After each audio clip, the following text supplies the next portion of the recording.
Berlatar di Las Vegas, cerita akan berfokus pada seorang pria bernama Chris. Ia terlihat sedang duduk di sebuah kafe menunggu kedatangan seorang perempuan yang akan datang pukul 8 pagi. Entah siapa perempuan itu dan kenapa dia begitu penting, Chris sebenarnya tidak mengenal dan belum pernah bertemu dengan perempuan tersebut.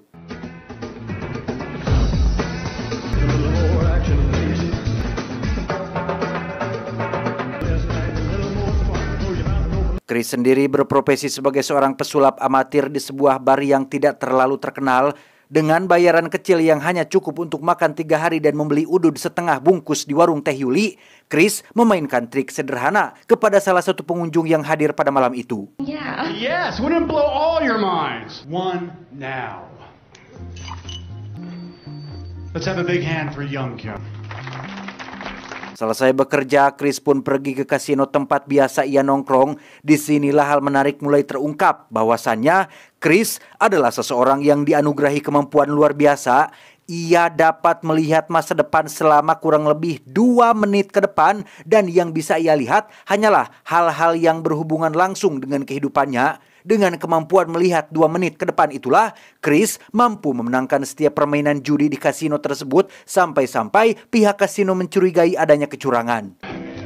I can't see everyone's future. Wait a minute. Look at that, he's looking right at us. Just right about, give me 2 minutes, table 27 coming right down. Karena Chris bisa melihat 2 menit ke depan, ia pun segera meninggalkan meja setelah mengetahui akan kedatangan pihak keamanan. Di mana saat Chris sedang menukar chipnya dengan uang, tiba-tiba saja muncul seorang penjahat bersenjata dan... Empty the drawer. Move. Drop the gun now!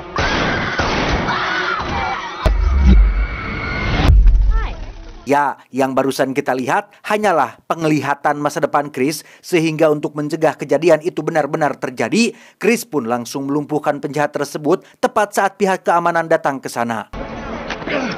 Drop the gun! Step back! It's his gun! He was gonna shoot 2 people! Right now! Hey! Alhasil, pihak keamanan pun mengejar Chris karena dianggap berbuat keonaran. Yang masih dengan kemampuan melihat 2 menit ke depannya, tak sulit untuk Chris dapat menghindari kejaran beberapa security, yang hal itu sangat-sangat mengejutkan manajer yang berada di ruang pengawasan.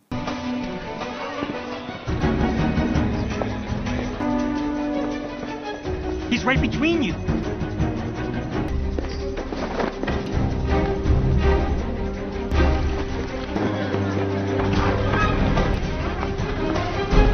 Lolos dari pihak keamanan, Chris pun langsung keluar dan mencuri salah satu mobil milik pengunjung.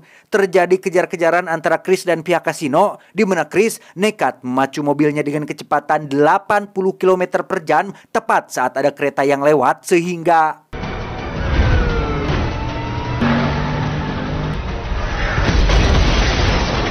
Ya, lagi-lagi yang kita lihat barusan adalah penglihatan masa depan Chris, sehingga untuk dapat menghindari tabrakan sekaligus lolos dari kejaran, Chris harus memacu mobilnya lebih dari 80 km per jam, dan inilah yang terjadi.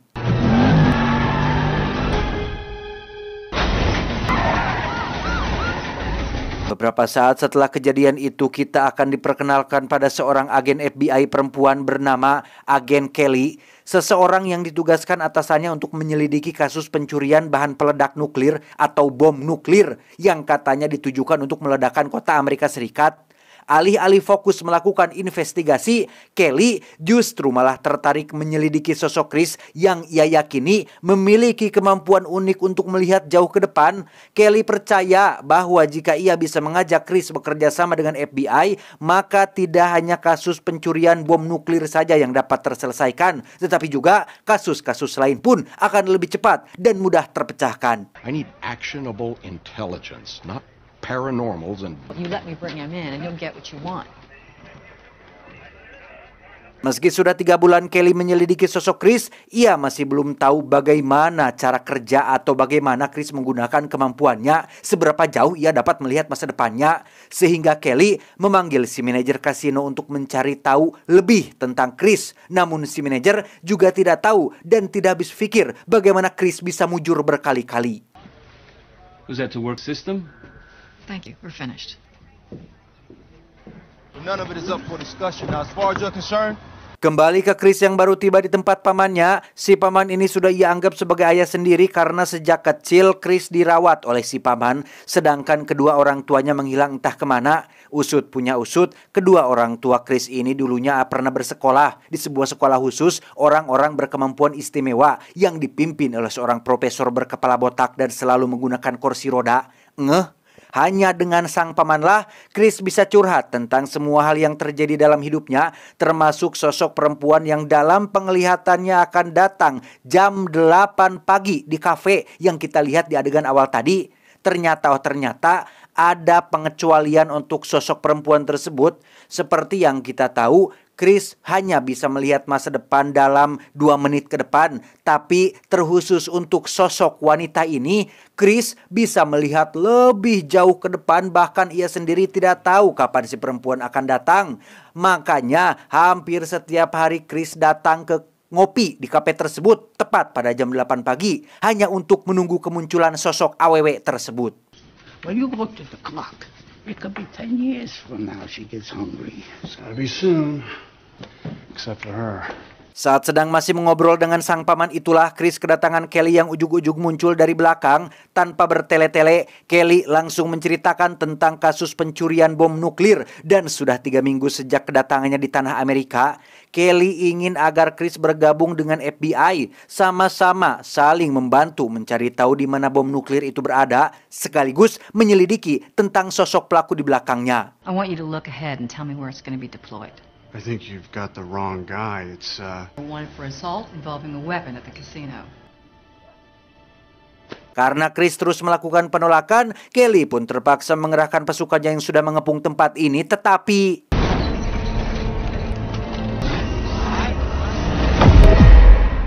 ya, lagi dan lagi yang kita lihat barusan hanyalah penglihatan masa depan Chris. Sehingga sebelum itu terjadi, Chris pun langsung pamit kepada si paman dan segera pergi meninggalkan tempat tersebut.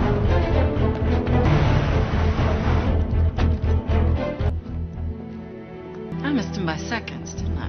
Keesokan paginya seperti biasa Chris duduk di kafe menunggu kedatangan sosok wanita yang muncul di penglihatannya. Dan hari ini adalah hari yang sangat beruntung karena sosok wanita yang ia tunggu-tunggu akhirnya muncul juga. Dia bernama Lisa, seorang guru sekolah dasar yang mampir untuk minum kopi, di mana Chris dengan kemampuan melihat 2 menit ke depannya langsung melakukan percobaan berkali-kali untuk bisa berkenalan dengan sosok si Lisa ini. excuse me. Hello. Do you mind if I join you? Actually, I do. Sorry to bother you. Coffee. The bean that... Isn't that something you should probably ask your waitress? I don't smoke. Baru saja Chris menemukan cara paling efektif untuk berkenalan, muncullah seorang pria yang merupakan mantan pacar Lisa yang ingin balikan. Melihat si pria bertindak agak kasar, Chris pun muncul sebagai sosok pahlawan yang dapat menghindari setiap pukulan yang dilayangkan. I don't know the reason why. Hasilnya, ya, sok jagoan ternyata bukanlah cara yang tepat untuk meluluhkan hati seorang Lisa. Di mana Chris akhirnya memberikan wajahnya untuk dibogem oleh si pria tersebut. Sehingga Lisa langsung mengusir mantan pacarnya dan mengajak Chris untuk duduk bersamanya. Come on.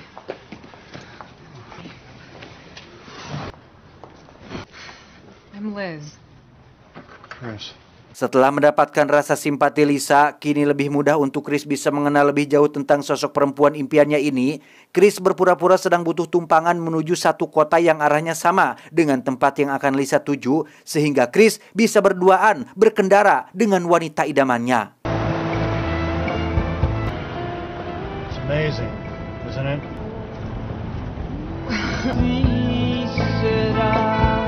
Tak lama setelah mereka berdua pergi, muncullah Kelly dan pihak FBI yang datang terlambat. Dari keterangan seorang waiter di sana, Kelly berhasil mendapatkan kota atau lokasi yang Chris tuju, sehingga mereka semua langsung meluncur saat itu juga. I knows we're after him, but he still risks coming here.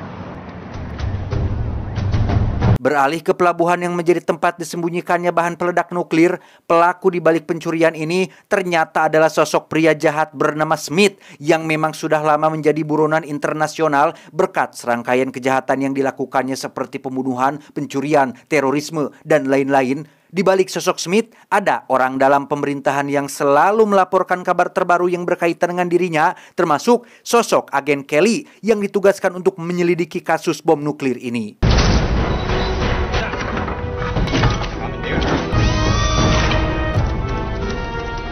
And that man out there is worried all this will be compromised by Johnson.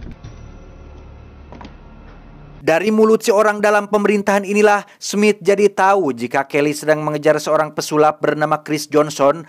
Awalnya ia tidak percaya dengan omong kosong kemampuan melihat masa depan, tapi dengan effort yang Kelly lakukan, berarti ada sesuatu yang spesial dengan diri Chris. Sehingga daripada Kelly mendapatkan Chris duluan, Smith berencana untuk membunuhnya terlebih dahulu.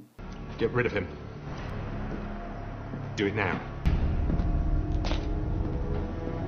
Kembali ke Chris dan Lisa yang berhenti di satu tempat. Sebagai guru sekolah dasar, Lisa rupanya punya kegiatan sosial yang ia lakukan mandiri, yaitu mengajar anak-anak pelosok yang tidak terjamah oleh pendidikan, di mana hal itu semakin membuat Chris jatuh cinta dan sangat kagum dengan sosok wanita idamannya ini. Hey Jack, you want to see some magic? Go hold it, because it's a magic rock.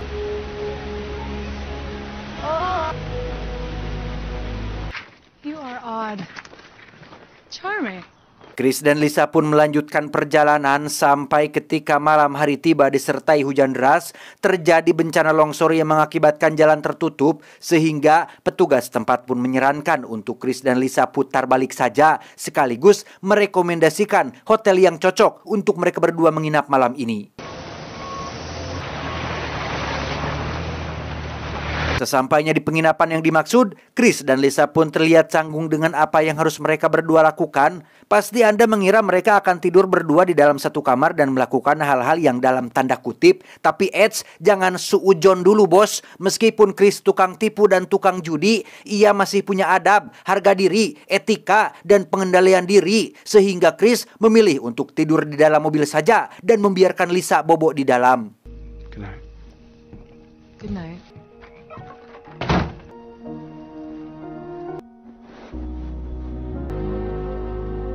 Di saat yang sama, Kelly dan pihak FBI yang berada di markas pun terus melakukan pencarian melalui jaringan mereka yang berada di lapangan, sampai akhirnya lokasi tempat penginapan Chris pun ditemukan dan langsung meluncur ke sana esok paginya. Ils sont en train de se mobiliser. Donc 9 voitures. Karena lembaga mereka disusupi oleh oknum yang merupakan rekannya si Smith, maka Smith pun bisa langsung tahu di mana Chris berada, sehingga secara tidak langsung pihak Smith dan pihak FBI pun harus balapan, adu cepat siapa yang lebih dulu mendapatkan sosok si Chris. They'll lead us straight to Johnson. Ok, je suis sur le chemin.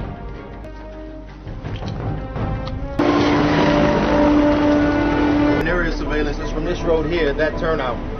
Body turned up in an apartment with a line of sight to my office. Somebody's trying to follow us to Johnson. Keesokan paginya saat Chris sedang duduk menunggu Lisa selesai mandi, ia pun memainkan trik sederhana, yaitu memunculkan bunga yang dibalut dengan tisu yang dinamakan flash paper atau properti alat sulap yang biasa dijual di online shop seharga Rp2.000 per lembar. Hal itu lagi-lagi meluluhkan hati seorang Lisa, sehingga untuk pertama kalinya prinsip dan ketegaran iman seorang Chris pun tergoyahkan sampai akhirnya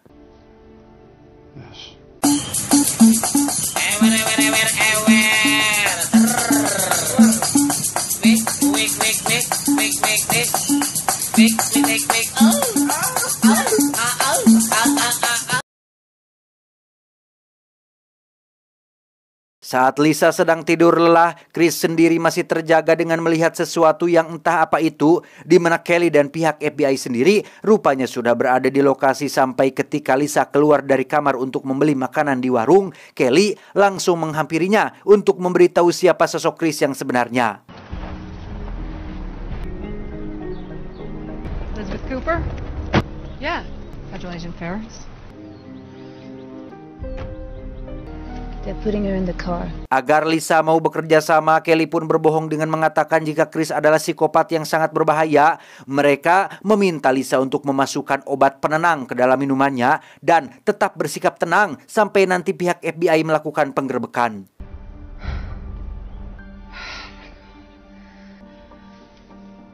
Nobody's been hurt. but this is Lisa pun menuruti apa yang Kelly perintahkan. Ia kembali ke kamar dan memasukkan obat penenang ke dalam minuman. Namun ketika Chris akan meminumnya, Lisa yang sudah terlanjur jatuh cinta pun langsung memeluk Chris dan mencegah ia meminumnya. 45 seconds. Setelah Lisa menceritakan tentang Kelly dan pihak FBI yang berniat menangkapnya, Chris pun akhirnya tidak memiliki pilihan lain selain jujur tentang kemampuan unik yang dimilikinya. Ia membuktikannya dengan cara mengatakan kalimat yang disampaikan acara televisi sebelum acara tersebut benar-benar mengatakannya.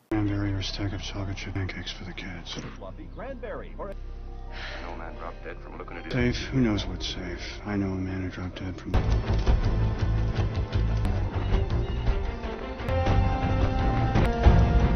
Saat Lisa bertanya apa yang FBI inginkan darimu, Chris pun menjawab, mereka ingin meminjam kemampuanku untuk membantu permasalahan nasional. Yang karena Chris enggan dimanfaatkan dan terlibat dalam masalah orang lain, ia pun memutuskan untuk kabur dan meminta sedikit bantuan dari Lisa. Almost $10,000 in this envelope. What time do you have? Got a clean shot. Something's wrong. Saat Chris berjalan keluar, disitulah Kelly langsung sadar jika Chris sudah mengetahui rencananya yang masih dengan kemampuan melihat masa depannya. Chris pun berlari ke arah jurang dan... Go get him! Saat Chris sedang terlibat kejar-kejaran, seorang sniper dari pihak Smith pun sudah berada di posisi siap menembak, tetapi... Di saat yang sama, Lisa segera membuka pesan yang Chris buat berisi perintah untuk Lisa menyalakan mobil dan arahkan ke tiang toren sehingga...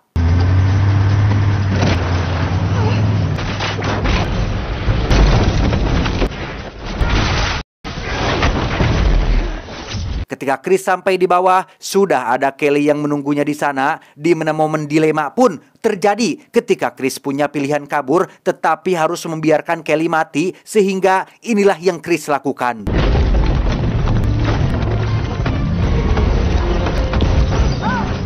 Berkat bantuan Chris, nyawa Kelly pun terselamatkan dari gelondongan kayu yang berjatuhan, di mana saat Chris sedang dibawa ke markas FBI, Lisa sendiri akhirnya ditangkap oleh anak buah Smith yang nantinya akan dijadikan sandera untuk bisa mendapatkan si Chris.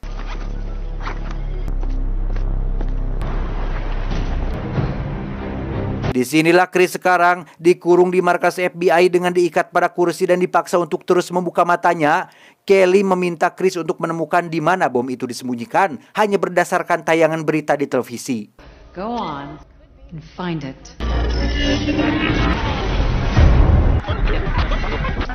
In Broadway at 6 o'clock.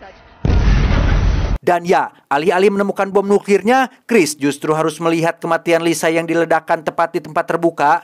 Kejadian ini akan terjadi dalam 2 jam lagi, dan pasti ada yang tanya, bukannya cuma bisa lihat 2 menit doang, kok ini bisa lihat 2 jam ke depan? Ya, seperti yang sudah dijelaskan sebelumnya, apa-apa yang berhubungan dengan si Lisa tidak pakai Blackpink, Chris mampu meningkatkan kemampuannya untuk bisa melihat masa depan lebih dari 2 menit.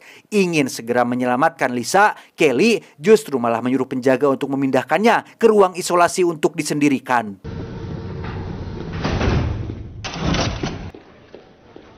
Disinilah kesalahan para penjaga yang terlalu menganggap remeh seorang Chris karena... Ta-da!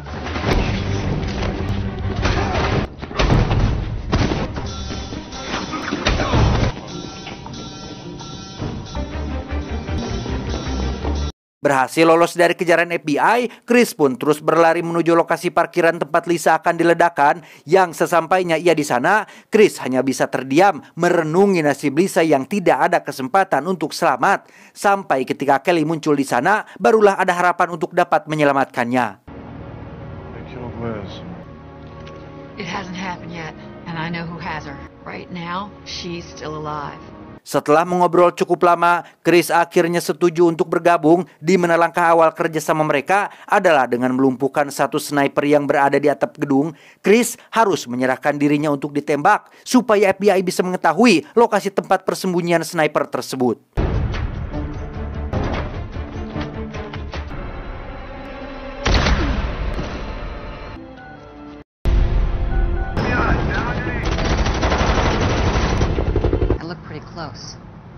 Dan ya, Chris pun bangun lagi karena memang tembakan barusan tidak benar-benar mengenainya dan sangat mudah untuk seorang Chris menghindari sebuah peluru. Setelah lokasinya aman, Chris pun memulai penerawangannya sampai berhasil mendapatkan plat nomor mobil yang Smith gunakan.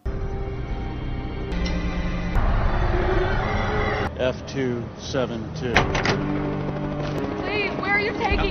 Bertempat di pelabuhan yang menjadi markas utama Smith, Chris dan Kelly CS pun mulai merancang strategi untuk melakukan penyerbuan, di mana Chris menjadi mastermind atau otak utama dari aksi ini, dan FBI mau tidak mau harus menuruti semua kata-katanya. We need to stop the vehicle here before they get through the gates. All right, everybody, let's go.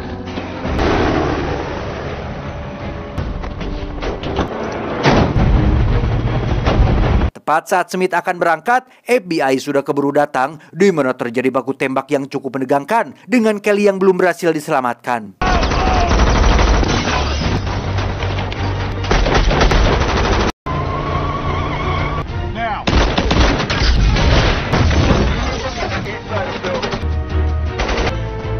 Di saat semua orang sedang tegang dan penuh kewaspadaan, Chris menjadi satu-satunya orang yang berjalan dengan tenang tanpa ada kekhawatiran, bahkan sempat-sempatnya menunjukkan di mana saja titik musuh yang sedang bersembunyi.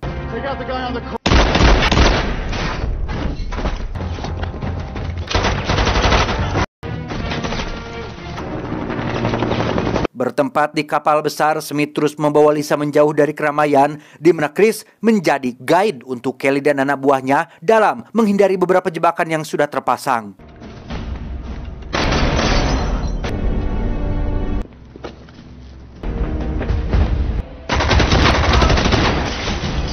Ketika pencarian mereka mengalami stuck, Chris pun menyuruh Kelly dan pasukannya memeriksa satu lantai, sedangkan ia sendiri akan memeriksa seluruh sudut kapal ini dengan metode penerawangan yang dilakukan dalam satu waktu sekaligus.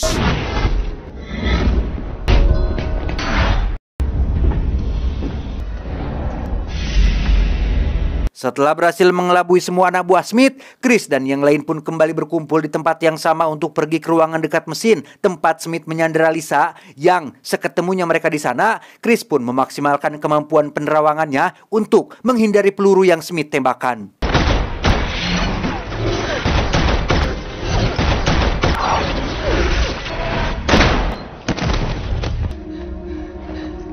Setelah Smith mati dan Lisa berhasil diselamatkan, kini yang harus mereka khawatirkan adalah bom nuklir yang ternyata sudah dipindahkan ke tempat lain. Di mana saat Chris sedang menerawang beberapa detik ke depan, ia baru sadar telah melakukan kesalahan fatal karena bomnya sudah keburu meledak dan tidak ada kesempatan untuk lolos dari kejadian ini. I made a mistake.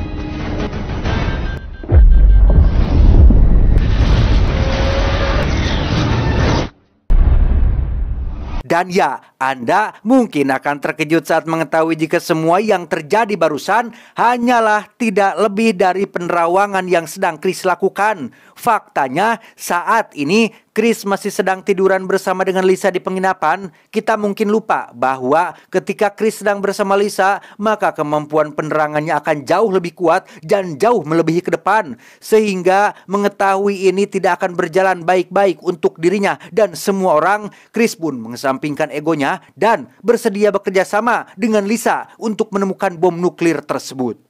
You ready? Yeah. Tamat ending yang cukup menghayalkan. Film ini sudah pernah saya bahas sekitar 3 tahun lalu, tapi ya lagi kepengen lagi karena ya memang seru, karena faktanya memang seru. Bukan karena kehabisan film untuk direview ya, tapi karena memang sedang ingin saja. Memang seru kan ya filmnya, kata teman-teman juga pasti seru. Kebayang gitu kalau punya kemampuan seperti Ino, bisa melihat 2 menit ke depan. Waduh, yakin tidak akan salah langkah kalau ngambil keputusan itulah pokoknya mah. Pesan yang bisa kita ambil dari film ini adalah kita mungkin bisa merencanakan sesuatu dengan sangat matang, tapi Tuhan memang tahu apa yang terbaik bagi kita. Saya John mewakili jajaran direksi yang bertugas mengucapkan terima kasih dan sampai jumpa di video selanjutnya. Adios, Perumahan Elit Jahiliyah.